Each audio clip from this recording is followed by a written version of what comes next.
আজকে অনেক মজার একটা রেসিপি নিয়ে চলে আসলাম আপনাদের মাঝে। যারা শুটকি পছন্দ করেন তাদের কাছে এই রেসিপিটি খুবই ভালো লাগবে। যারা শুটকি পছন্দ করেন তারা অবশ্যই রেসিপিটি দেখবেন সম্পূর্ণ। আসসালামু আলাইকুম আমার প্রিয় ভাই বোনেরা, কেমন আছেন আপনারা সবাই? আশা করছি অনেক অনেক বেশি ভালো আছেন। আমিও আপনাদের দোয়া এবং আল্লাহর রহমতে অনেক বেশি ভালো আছি। তো আজকে আমি বাঁশপাতা শুটকি দিয়ে, গুঁড়া আলু দিয়ে, তারপর চিকন চিকন যে ডাটা পাওয়া যায় সেই ডাটা, শিম, বেগুন সব কিছু মিক্স করে একটা মিক্সড ভেজিটেবল শুটকি রান্না করব। এই শুটকিটা খেতে মাশাআল্লাহ অসাধারণ হয়। যারা শুটকি খেতে পছন্দ করেন তাদের কাছে এই রেসিপিটি খুবই ভালো লাগবে। একদম শান্তি করে পেট ভরে এক থালা ভাত খেয়ে ফেলতে পারবেন নিমিষেই।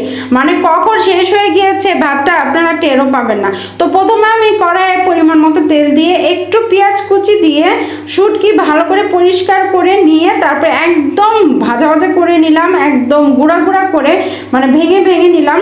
তারপর দিয়ে দিয়েছি স্বাদ মতো লবণ, হলুদের গুঁড়া, মরিচের গুঁড়া, শুকনা মানে গুঁড়া মশলার মধ্যে আর কোনো কিছুই আমি দিব না শুটকি রান্নায়। আর এখানে দিয়ে দিলাম বেশ কয়েকটা কাঁচামরিচ ফালি আর হচ্ছে রসুন কুচি। এই দুইটা অবশ্যই দিতে হবে, মানে রসুন কুচি আর হচ্ছে কাঁচামরিচ, এই দুইটা না দিলে শুটকির কোনো টেস্টই পাবেন না। রসুন হচ্ছে শুটকির অপরিহার্য একটা অংশ, মানে শুটকির টেস্ট হওয়ার ক্ষেত্রে রসুনটা খুবই কার্যকরী।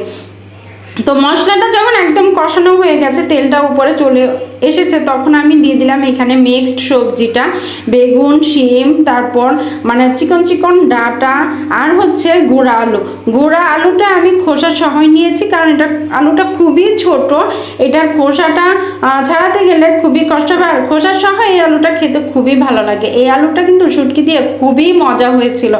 যারা কখনো খাননি তারা অবশ্যই এইভাবে একবার ট্রাই করে দেখতে পারেন, খুবই ভালো লাগবে খেতে যাদের শুটকি পছন্দ।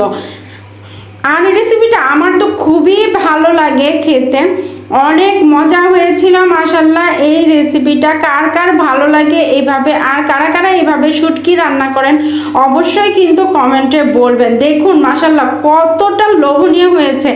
এখন ভয়েস দিতে এসে আমার আবার এই শুটকিটা খেতে ইচ্ছে করছে। এই শুটকিটা আমি রান্না করেছিলাম বেশ কিছুদিন আগে, তো এতটা ভালো লাগে আমার এই শুটকিটা, মানে মিক্সড ভেজিটেবল দিয়ে যে শুটকিটা আমি রান্না করি আমার কাছে খুবই ভালো লাগে।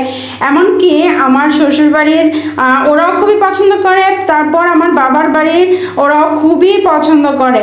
তো আমি আমার বাবার বাড়িতে যখন গিয়েছিলাম তখনই এই শুটকিটা রান্না করেছিলাম, ওরা খুব মজা করে খেয়েছে মাশাআল্লাহ, অনেক ভালো লেগেছে। তো রেসিপিটি কার কাছে কেমন লাগলো অবশ্যই কিন্তু বলবেন। দেখুন এই পর্যায়ে দিয়ে দিলাম বেশ খানিকটা ধনিয়া